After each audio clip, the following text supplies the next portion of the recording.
Шановні учні і учителі зарубіжної літератури, міжнародний проєкт «Науковці світу, дітям і вчителям України» триває.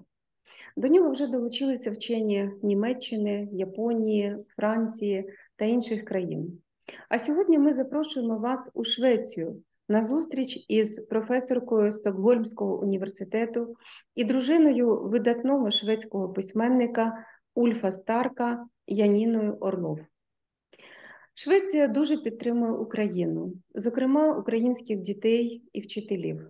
Шведські колеги багато роблять для того, щоб Україна була незалежною в колі цивілізованих народів. А без найкращих книжок світу, без культури і освіти це неможливо. Тому ми будемо завжди читати і обговорювати з нашими учнями найкращі книжки світу.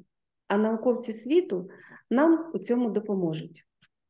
Професорка Яніна Орлов нам розповість про шведського митця Ульфа Старка, який написав для дітей і підлітків чудові твори «Чи вмієш ти свистати, Йоганно?», «Маленька книжка про любов» та інші. Ми всі вже дуже їх полюбили, їх із задоволенням читають наші діти.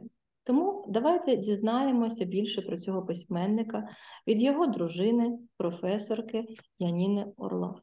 Організатори міжнародного проєкту «Науковці світу, дітям і вчителям України», всеукраїнський журнал «Зарубіжна література» в школах України і ми, професори Ольга Ніколенко і Марина Зуєнко, завідувачі кафедри світової літератури і кафедри англійської та німецької філології Полтавського національного педагогічного університету імені Володимира Галактіоновича Короленка.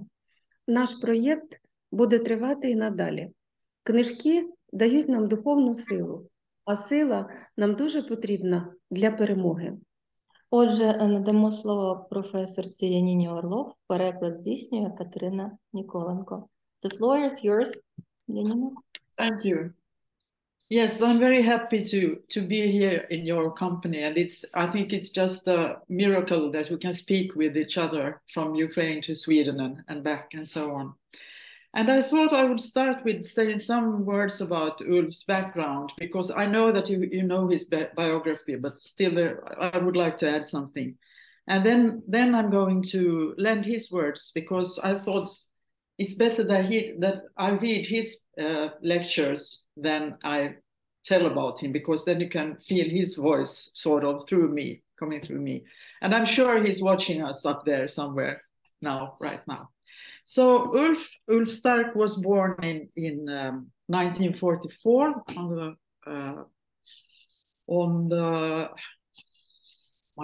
in July, middle of July, in the 13th of July, to a family that consisted of his father, who was a dentist, and his dentist practice was in the same house where they lived, and his older brother, Jan.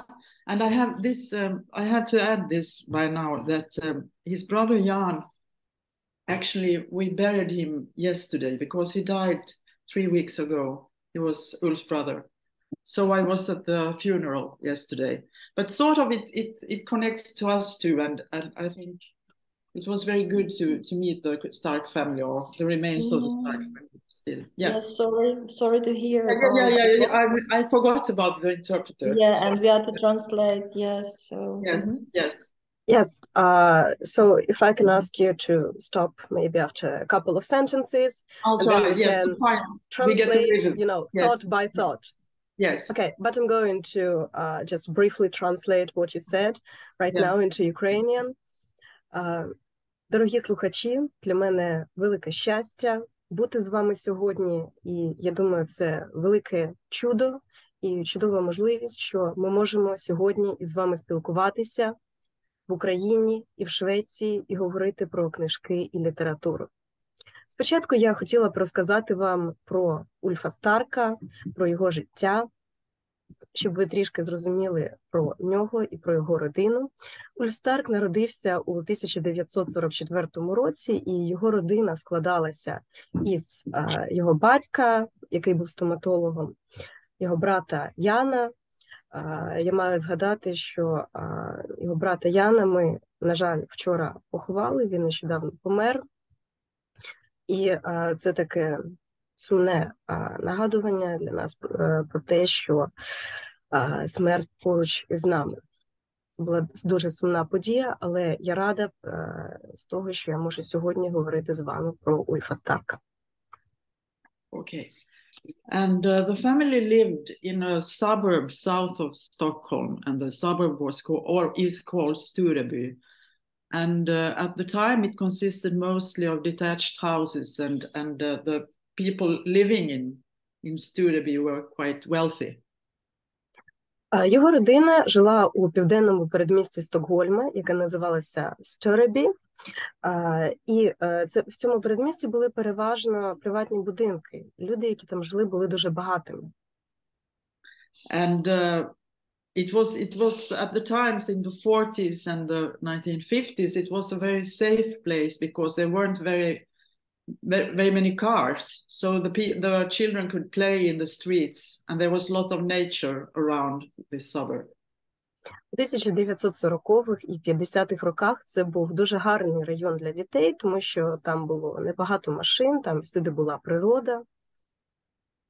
And you can also, in Ulf's books, and especially in Johanna, you can see he's describing the suburb and the life in there, also in his other books. І в книжках Ульфа Старка, особливо в книжці «Чи вмієш ти свистати, Йоганно», він також описує подібні передмістя і природу в них. And what more could I say? Yeah, when Ulf was a child, he used to get lost very often. He wandered off from home, and then mostly he ended up at the police station, or some friendly neighbor brought him back home. Коли Ульф був маленьким, він дуже часто губився. Він сам блукав вулицями, і дуже часто він опинявся або в поліцейському відділку, або його приводив додому хтось із сусідів. And his father got so tired about this, so he put a tag around the neck of Ulf's with Ulf's name and the address on it. And Ulf used to say that he felt like a suitcase with this tag hanging around his neck. Його батько так втомився від цього, що він Ульфу на шию повісив бірку, на якій написав його ім'я і домашню адресу. І Ульф часто говорив про те, що він відчував себе валізою.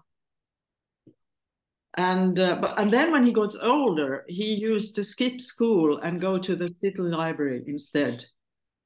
А потім, коли він став старшим, коли вже став підлітком, він прогулював школу і замість школи йшов у міську бібліотеку. And this was, of course, not good. And it took some time, and he was discovered. So his teacher wrote a letter to his parents. And Ulf was asked to ask his father to sign this letter from the teacher. Звісно, це було не дуже добре, і через деякий час Ульфа викрили. Його вчитель написав листа родині і попросив підпис батька. Yes, but Ulf at the time, he didn't want to show the paper because he didn't want the parents to know what he had done. So he forged his father's signature on the paper. Але Ульф тоді, звичайно, не хотів казати батькам про те, що він зробив, і тому він підробив підпис свого батька. And the teacher phoned home to Ulf's parents. І вчитель зателефонував додому Ульфовим батькам. And when Ulf heard this, he ran away from home and stayed away for 48 hours.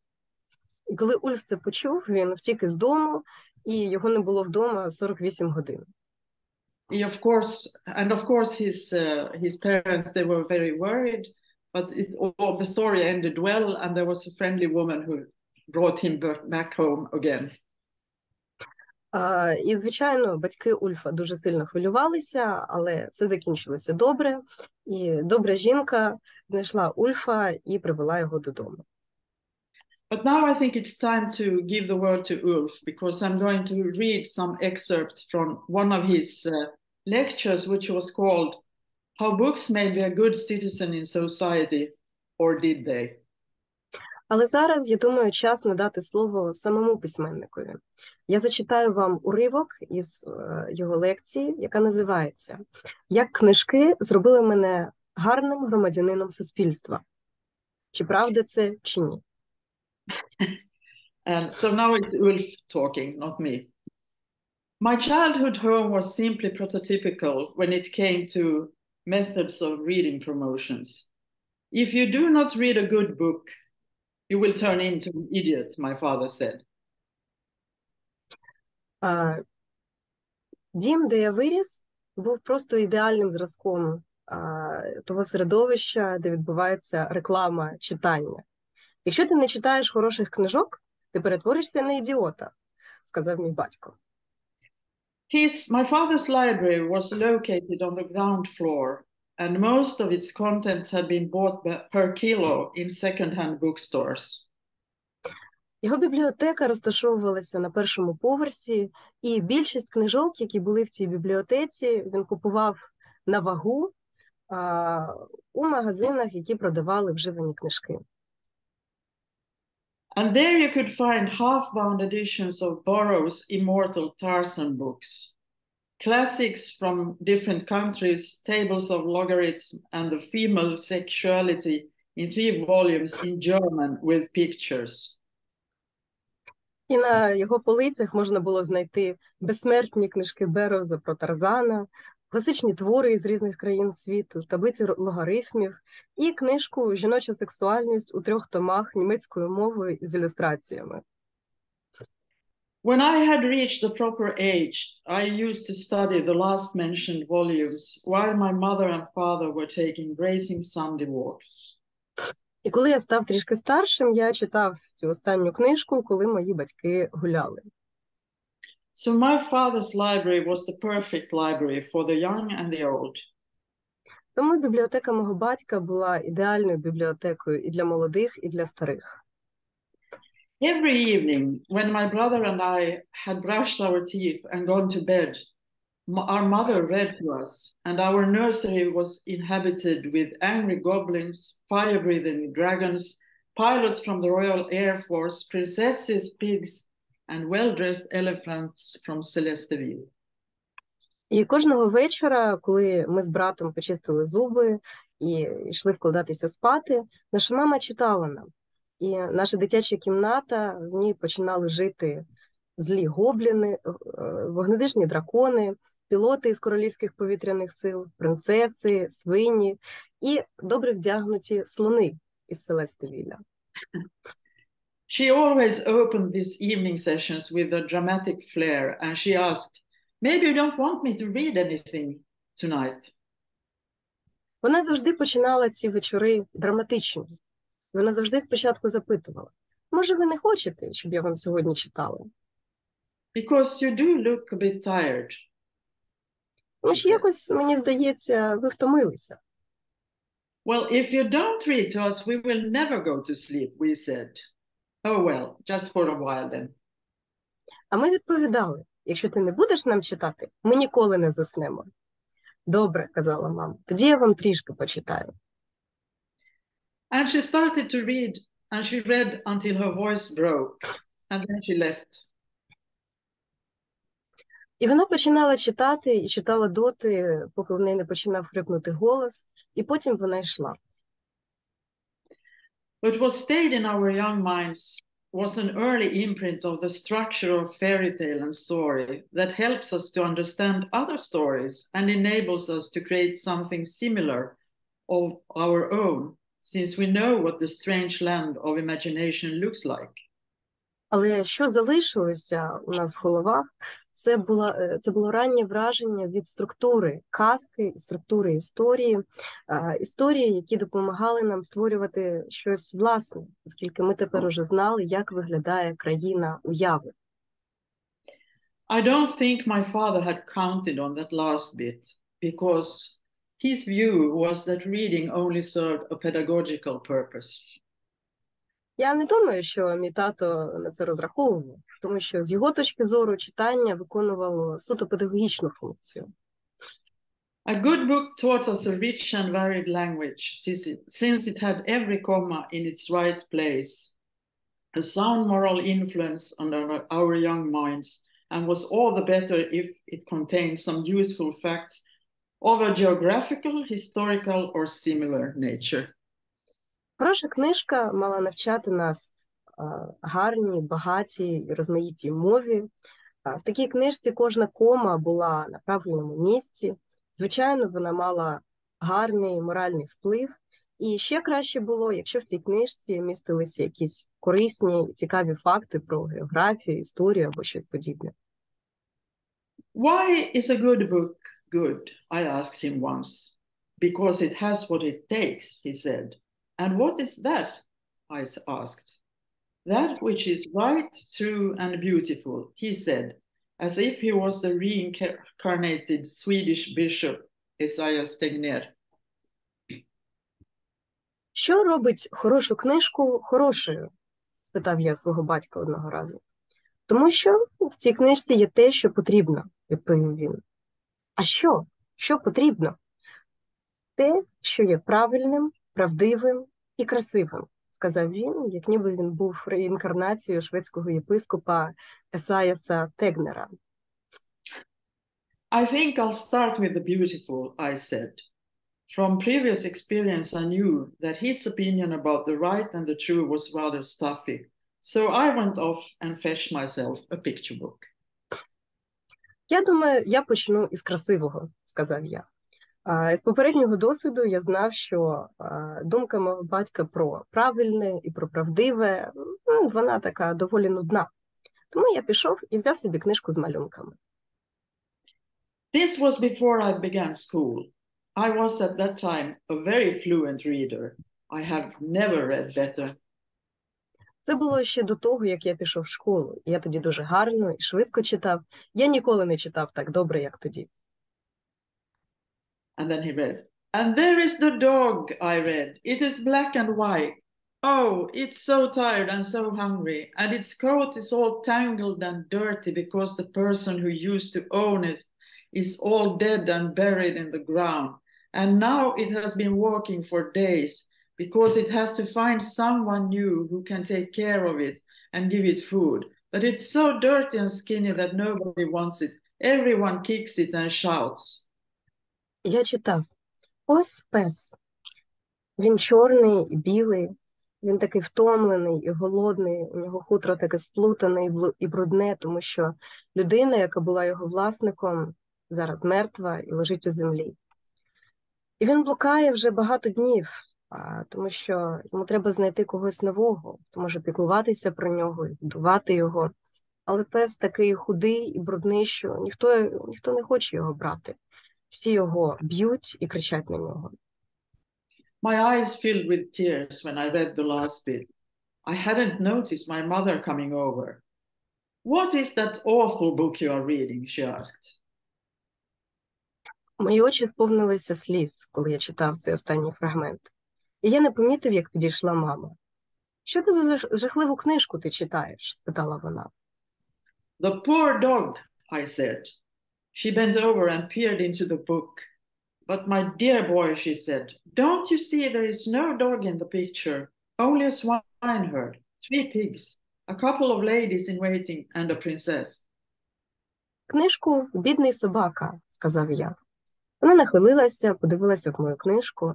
Але, мій дорогий хлопчику, сказала вона, хіба ти не бачиш, на малюнку немає собаки. Тут є тільки пастух зі своїми 3 свинками, кілька дам, які чекають, і принцеса. She was right. If you threw a superficial and swift glance at the picture, but I saw deeper than that. І вона мала рацію, якщо подивитися на картинку дуже швидко і побіжно. Але я бачив глибше. There is one, I said, underneath the tree, in the woods, behind the pigsty. There it lies licking its sore paw, because now it has stepped on a rose thorn. Ось він, сказав я, під деревом, в лісі, за свинарником. Ось він лежить і лиже свою хвору лапку, тому що він наступив на колючку від троянди. You're making it up, darling, my mother said. No, I'm reading, I said, listen. And then I went on reading exuberantly. Ти придумуєш це, мій дорогий, сказала мама. Ні, я читаю. Послухай. І я почав виразно читати. I read about the dog limping towards the pigsty, hoping for a morsel of the pig food, and about the swineherd who caught sight of it. Poor, poor dog, he said, and gently removed the thorn from the paw. You do look hungry and thirsty. Я читав про собаку, який кульгав до свинарника і сподівався отримати хоча б крихту свинячого корму, і про пастуха, який його побачив. Бідний, бідний песику, сказав він, і ніжно і обережно вийняв колючку із лапи. Ти дійсно виглядаєш голодним і спраглим. The dog licked the swineherd's face, which, by the way, was rather round and childish. Shoo, shoo, yelled the princess. Can't you see how dirty it is? It must be full of germs. Get rid of that mud immediately. Пес облизав обличчя пастуха, яке, до речі, було круглим і дитячим. «Вижени його!» – закричала принцеса. «Хіба ти не бачиш, який він брудний? Там повно бактерій. Одразу ж вижени його, позбудься його». But the swineherd didn't. First he looked into the dog's eyes and saw how much sorrow and pain it felt. Then he gave it a bath and food and love, although the princess stamped her foot and cried like a castle fountain. She said he must choose between her and the dog. Але пастух цього не зробив. Спершу він подивився в очі собаці і побачив, скільки там печалі і болю. Потім він викупав його, дав йому їжу і любов, хоча принцеса тупала ногами і плакала, як ніби фонтан біля замку. Вона сказала, що він повинен обрати між нею і собакою. It wasn't a hard choice. I choose the dog, he said. And when I finished, my mother had forgotten that the pictures in the book told a completely different story. She used her apron to wipe away a tear of movement. Isn't it wonderful that everything worked out so well in the end, she said. Це не був важкий вибір. Пастух сказав, я обираю собаку. Коли я закінчив читати, моя мама забула, що картинки у книжці оповідали зовсім іншу історію. Вона витерла сльозу фартухом і сказала, хіба не чудово, що все так добре в кінці вийшло? That was how I read to begin with. I read under the language and I saw what took place behind the pictures. It was the best way of reading. It activated my entire naive capacity to fantasize, which originated in my innermost dreams and desires. Ось так я читав спочатку. Я читав попід верхнім шаром мови, і я бачив те, що відбувалося поза картинками. Це був найкращий спосіб читати. Він активував всю мою наївну спроможність фантазувати і витягнув на поверхню всі мої найпотаємніші мрії і бажання. I was inspired by the stories my mother read to me, just like my friends were inspired by their reading experiences. And in that way, we made our ordinary everyday lives less ordinary. Мене надихали історії, які читала мені мама. Так само, як моїх друзів надихало те, що читали вони. І таким чином ми робили наші звичайні повсякденні життя менш звичайними. We managed to draw excitement, drama, comedy, and even a tiny bit of eroticism from the limited conditions offered by the small suburb in which we lived. Нам вдавалося витягнути захоплення, драму, комедію і навіть трішечки еротизму із тих обмежених умов передмістя, в якому ми жили. Mr. Gustafsson, a surly but decent neighbor of ours who worked at the power station, was, for example, immediately appointed the role of a horrendous monster, because we knew that every story needed at least one scary character. Пан Густавсон, наш похмурий сусід, ми йому одразу ж надали роль жахливого монстра, тому що ми знаємо, що в кожній історії має бути хоча б один негативний і страшний персонаж. And Mr. Gustafsson is the same person who we meet in Can You Whistle Johanna, as you probably remember. І пана Густавсона також можна зустріти у книжці «Чи вмієш ти свистати, Йоганна?». And we didn't want our lives to be less exciting. So he's bloody well out of his mind, we whispered about Gustafsson amongst ourselves in order to give each other a good scare. Gustafsson boils cats alive, and he keeps innocent children locked up in his basement. Ми не хотіли, щоб наше життя було менш цікавим і менш захопливим за книжки. Тому ми шепотілися. Він зовсім вижив із розуму. Він варить котів заживо. І він замикає у себе в підвалі невинних дітей. We had absolutely no grounds for these accusations, none other than that he looked severe and that he polished his car in a creepy kind of aggressive way. У нас не було абсолютно жодних підстав, щоб так стверджувати. Він просто виглядав суворим і похмурим, і мив свою машину трохи агресивно і трохи страшно. But the real reason was that the lies, which we fairly soon came to believe in ourselves, made it more exciting to steal his peers once they were ripe. Але справжньою причиною того, чому ми так про нього говорили, це те, що та брехня, яку ми самі собі розказували, робила наше життя більш захопливим. І нам ставало ще захопливіше і ще цікавіше красти в нього із саду груші або вишні, як тільки вони стигли. Damn it, Gustafsson, we exclaimed as we sneaked into his garden in the autumn evenings. We are dead.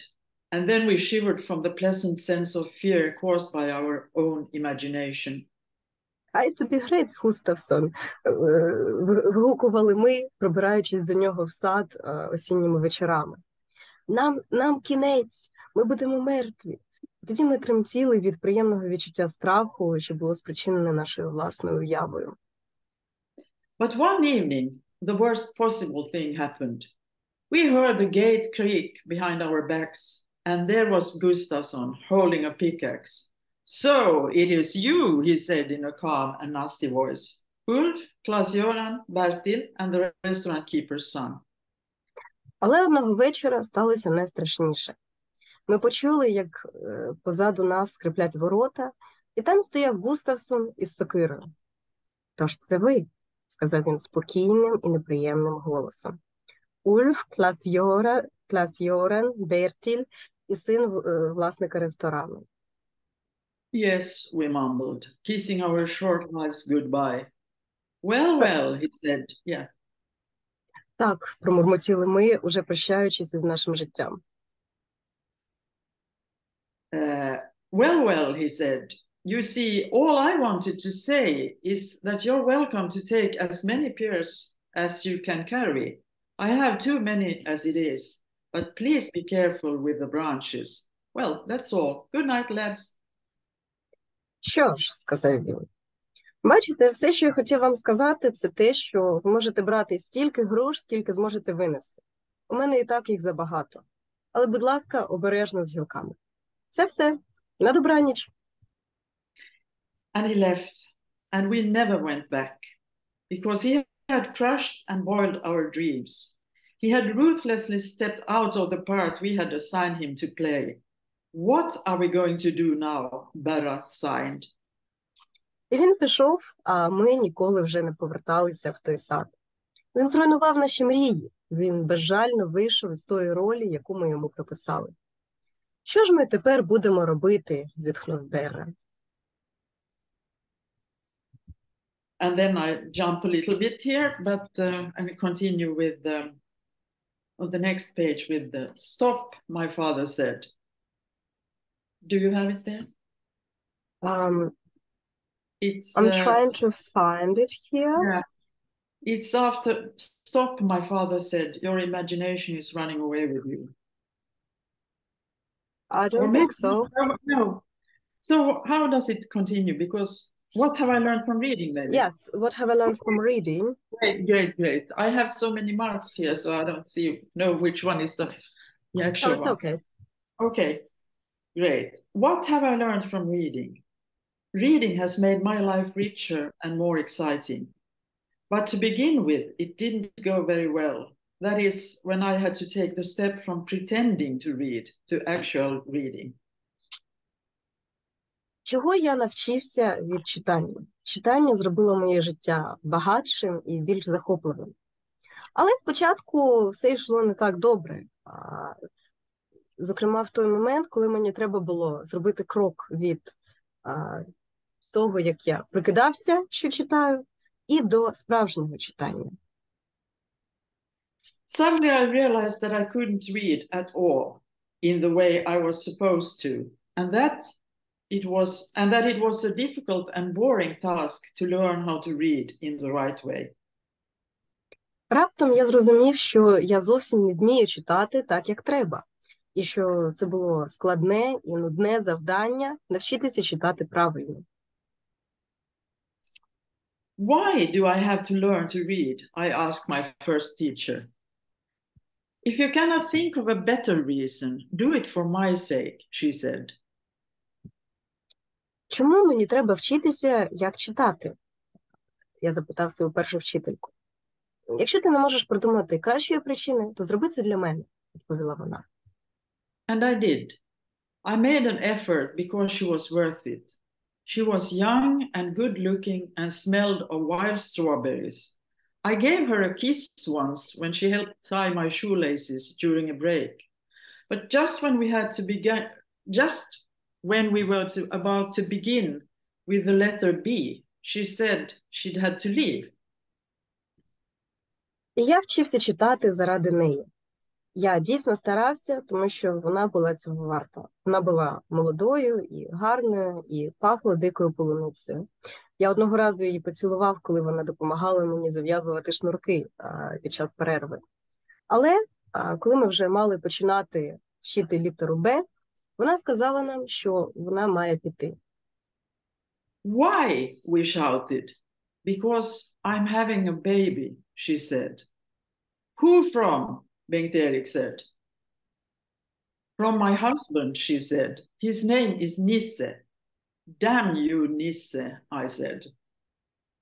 Чому ви від нас ідете? Закричали ми. Тому що у мене буде дитинка, сказала вона. Від кого? Запитав Бенgt Ерік. Від мого чоловіка, його звати Ніссе. Хай тобі грець, Ніссе, сказав я. Yeah, and then it goes on and they get a new teacher and she was stern and wrinkly. Do you have this with the new teacher coming? Yes, she was neither kind nor wonderful. Yeah, and she was stern and wrinkly and didn't smell good at all. She worried about my lack of enterprise. It's not your fault that you lack a head for studying, she said, but you could at least make an effort to concentrate in class. How will you ever learn to read and write? До нас прийшла нова вчителька, і вона вже не була такою доброю, чудовою, вона була дуже суворою, в неї було багато зморшок, і вона хвилювалася через те, що я не дуже старався. Вона казала, не твоя провина, що тобі трошки не вистачає клепки для навчання. Але ти міг би хоча б трошки постаратися зосередитися на уроках. Як ти взагалі навчишся читати і писати? As far as I'm concerned, the letter B will do, I said. Я думаю, мені згодиться і літера Б, сказав я. Yes, that is if you want to stay a complete moron, she sniffed. Так, хмикнула вона, якщо ти хочеш залишитися повним дурним. She represented a school that called for progress, and eventually, despite my proud intention, I learned also the remaining letters in the alphabet. And now, word literatures await you, my father said. And he was right. I read and read, and suddenly I wrote. Ця вчителька була представницею тієї школи, яка ратувала за прогрес. І врешті-решт, незважаючи на всі мої зусилля, я вивчив і решту літер алфавіту. А тепер на тебе чекає світова література, сказав мій батько. І він був правий. Я читав, і раптом я почав писати. And then I wonder how it continues in your script. As a writer, I try to write as well as possible. Okay, good. Yeah, as well as possible. But what is a good book? It's okay. Winnie the Pooh is a good book. The Moomin books are very good. Alice's Adventures in Wonderland is also a good book. But what do they have in common except for the fact that they are good? Not very much, I would say. Як письменник я намагаюся писати якнайкраще. Але що таке хороша книжка? Вінні Пух – це хороша книжка. Книжки про мумітролів теж хороші. Пригоди Аліси в країні див – це теж хороша книжка. Але що в них спільного, окрім того факту, що вони хороші? Не дуже багато, я б сказав. When I was 12 years old, I went to a bookshop to buy some paper. I was too old for the fairy tales my mother read to me, and I was tired of the cheap detective stories me and my small friends had read. I knew the stories. They didn't give me anything anymore. I didn't want to be a police officer. And so I met a lovely woman working in the shop. She had red hair, a short, no, that's, yeah, okay, I leave it to you now. Коли мені було 12 років, я пішов до книжкового магазину, щоб купити трішки паперу. Я вже був занадто великим для казок, які мені читала мама, і я втомився від дешевих детективів, які ми читали з друзями. Я знав, що ці історії вже більше не були для мене цікавими. Я не хотів бути поліцейським, і так я зустрів чудову жінку, яка працювала в тому книжковому магазині. She recommended a book for adults, and for the first time I found myself in the book. My thoughts, my feelings, and my fantasies. A good book. Next weekend I returned to the bookstore and asked her, and she asked what I thought of the book. It was really good, I said. Жінка, яка працювала в тому магазині, порадила мені книжку для дорослих. І вперше я побачив самого себе в цій історії. Свої думки, свої відчуття, свої фантазії. Хороша книжка. Наступного тижня я повернувся в магазин, і вона мене спитала, що я думаю про цей твір. Він був дуже хороший, сказав я. And I asked if they had similar ones. But then she answered that good books are never the same. They are never similar. They are always different. Because they are written by different authors and are mirrors of their inner worlds. She was as wise as she was beautiful. І тоді я спитав її, чи є у них книжка схожа на цю. Але вона сказала, що хороші книжки ніколи не схожі одна на одну. Вони завжди різні. Вони різні, тому що написані різними авторами і є відображенням їхнього внутрішнього світу. Вона була настільки ж мудрою, наскільки і гарною. When I wrote the script for the film Can You Whistle Johanna, based on my book with the same title, there is a scene where the two boys are in a special shop for cigars to buy a birthday present for Bella's pretended grandfather. Коли я писав сценарій до фільму «Чи вмієш ти свистати, Юганно», який був екранізацією мого твору з таким самим ім'ям, в цьому фільмі є сцена, де двоє хлопчиків йдуть у тютюновий магазин, щоб купити подарунок на день народження дідусеві Берли. And the tobacconist shows them three different cigars. First, a big fat one, called Churchill, actually. And then a Davidoff with a very good aroma. And at last, one of their own cigars. It doesn't look much... Yeah, sorry. І співробітник магазину показав їм 3 різні сигари. Велику і товсту, потім Давідов із дуже гарним ароматом і нарешті сигару їхньої власної марки. It doesn't look very much for the world, but it has a soul, says the tobacconist. Вона не дуже гарно виглядає, але у неї є душа, каже співробітник. And then Ulf says, we'll take the big one. But Bella says, no, we'll take the one with a soul. And perhaps that is the answer. A good book is a book with a soul. Ульф хотів купити найбільшу і найтовщу, але Бера сказав ні. Ми візьмемо ту, в якої є душа. І, можливо, це і є відповідь на питання про те, що робить книжки хорошими. Хороша книжка – це книжка з душею. And that's it, I guess. I think it finishes there in our scripts, or doesn't it? Yes, it does. Yes, but I would like to add just a few things, and I'm trying to keep it slowly and in short sentences. That is when the birth of the Can You Whistle Johanna, the whole book, it's like this. It goes like, no, you can translate it first. Ну, і на цьому завершується той уривок, який я хотіла вам зачитати із лекції Ульфа Старка. Це були його власні слова і думки. А зараз я хотіла б додати трішечки від себе про Ульфа і про його книжку «Чи вмієш ти свистати, Йоганно?». He wrote Can You Whistle Johanna in the year of 1992, in the summer. Він написав цю книжку у 1992 році влітку. At the time, he and his family, his wife and two children, Clara and Thomas, they spent the summer in a cottage deep in the forest somewhere in Sweden. Тоді він якраз проводив літо із родиною, із дружиною, з двома дітьми, Кларою і Томасом, у літньому будиночку в лісі. And it rained all the time. І весь час ішов дощ. And in order to make the children play or do something, Ulf thought that he would be very pedagogical. І для того, щоб діти були чимось зайняті і на весь час гралися, Ульф подумав, я маю щось зробити, я маю щось педагогічне зробити. So he said, now I'm going to show you how you write a book, how a book is born. І він сказав, зараз я вам покажу, як писати книжки, як народжується книжка. And then he started to write Can You Whistle Johanna? І тоді він якраз почав писати свій твір «Чи вмієш ти свистати, Йоганно?». And the children watched him for a while.